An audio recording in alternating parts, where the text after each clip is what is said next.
강희국 부서실장은 윤석열 전 대통령을 위해서 누구보다도 충성스러운 그런 참모 스텝이었어요. 그런 참모 스텝에게 저런 몹쓸 짓을 갖다 증거해버리면은 지금 본인은 이거보다 몇십 배 큰 이미 내란죄를 가지고 재판을 받고 있는 마당인데 이 사후 개헌 선포문이 작성하고 폐기한 이 부분에 대해서는 이거는 직권 남용 정도의 지금 본인으로서는 아주 경미한 내용이에요. 그런 것마저도 이렇게 자기를 위해서 충성한 그런 비서관을 갖다 그것도 부속실장이야. 그 비서관에게 그건 자기가 알아서 했다.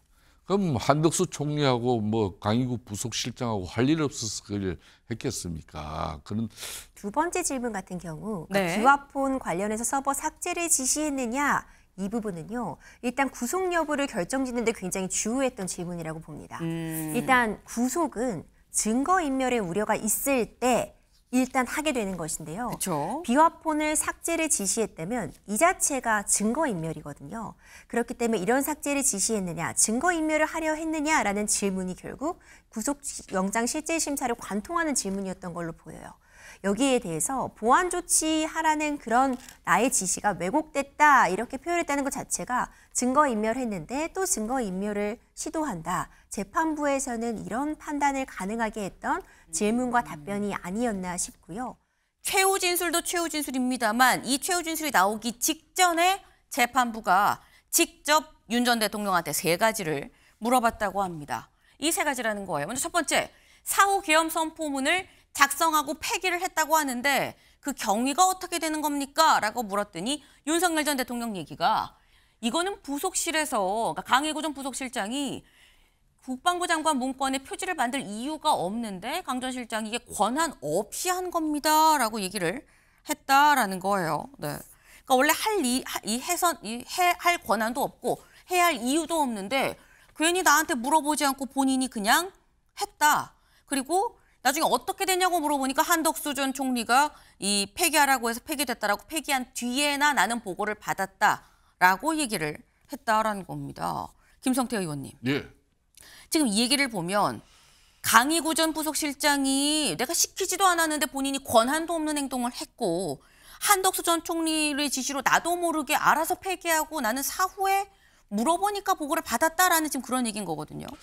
윤석열 전 대통령의 법정에서의 저희 입장은 네. 상당히 궁핍하죠. 저는 입장을 저렇게 취해서는 안 된다고 봅니다. 강희국 부서실장은 윤석열 전 대통령을 위해서 누구보다도 충성스러운 그런 참모 스텝이었어요.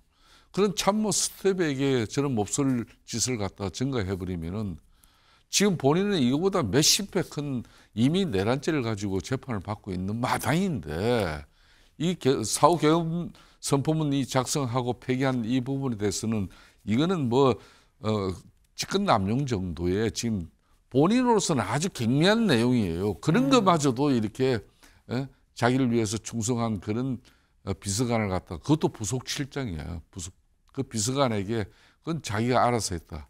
그럼 한덕수 총리하고 강희국 부속실장하고 할 일 없어서 그걸 했겠습니까?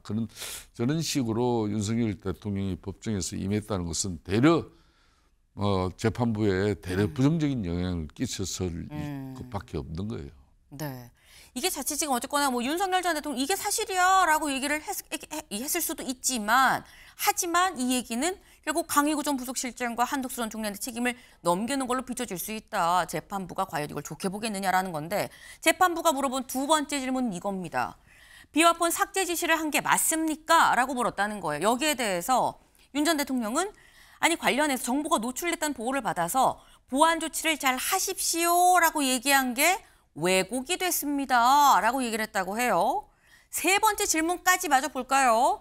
이 재판부가 한 세 번째 질문입니다. 대통령 경호처 직원들한테 이거 총기 보이도록 하고 다니세요라고 지시한 게 맞습니까? 라고 물었더니 경호처 직원들은 다 1인 1총 들고 다니는데 국민을 지키는 경찰들은 왜 총을 못 들고 다닙니까? 그래서 자꾸 다치는 거 아니겠어요? 라고 대화를 한 게 또 왜곡이 됐다라고 얘기를 했어요. 최인호 의원님. 네. 지금 얘기가 나는 이 얘기가 아닌데 다른 뜻으로 좀 왜곡이 됐다라는 건데 이 왜곡된 내용이 이런 경우에는 이런 거예요. 그러니까 이 특검에서 얘기를 하는 거는 아니 경찰보다 경호처 너희가 더 총 잘 쏘는데 총 들고 다니면 경찰이 무서워하지 않겠어? 총 보이게 들고 다녀? 라고 인지를 했다라는 거고. 근데 윤석열 전 대통령 그 얘기가 아니고 경찰은 왜 총을 못 들고 다니냐라는 취지로 나는 얘기를 한 거다라는 건데 이게 이렇게 또 왜곡이 됐나라는 생각이 들기도 하고요.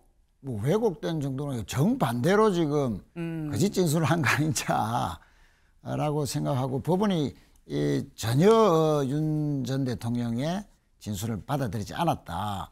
왜냐하면 김성훈 경호처 차장은 기관 단총을 보이도록 해라. 그래서 경찰의 체포를 막아라. 무력시를 해라라고 분명히 지시했다라고 이제 진술했다는 건데 윤 전 대통령은 전혀 거꾸로 경찰을 위해서 그래 경찰을 마치 이제 뭐 보호하는 듯한 위하는 듯한 말을 했을 뿐인데 그걸 왜곡했다. 그럼 김성훈 차장이 알려진 대로가 사실이라면 전혀 그 거짓말을 하고 있다는 건 아닙니까? 그러면 윤 전 대통령 측이 김성훈 차장을 만약 그 사실대로 확인을 하고 난 뒤 법적 조치를 해야죠. 거짓 진술했다고. 전혀 그런 일은 없을 것이다. 그래서 지난 우리가 헌법재판 5차 공판 때 보면 윤 전 대통령이 인원이라는 말은 나는 전혀 써본 적이 없다. 네. 그때 인원을 끄집어내라고 했다고 각종원 전 특전사령관이 진술했는데 그 인원이라는 게 국회의원이냐 군인이냐 가지고 이제 시비가 있었는데 각 전 사령관은 군인을 끄집어내라고 했다. 네. 라고 했는데 윤석열 전 대통령은 나는 인원이라는 말 자체를 쓰지 않았는데 왜 내가 인원이라고 끌어잡아 내가 했다는 자체가 성립하지 않는다고 했죠. 그런데 바로 10초 후에 본인의 뭐 강변하면서 인원이라는 말 연달아 3번이나 썼어요. 네. 그 바로 스스로가 거짓말을 했다는 것이 드러났는데 이번에도 본인이 참 전직 대통령답지 않게 참 비루한 그 모습을 거짓말로 보이고 있다. 저는 이렇게 생각합니다.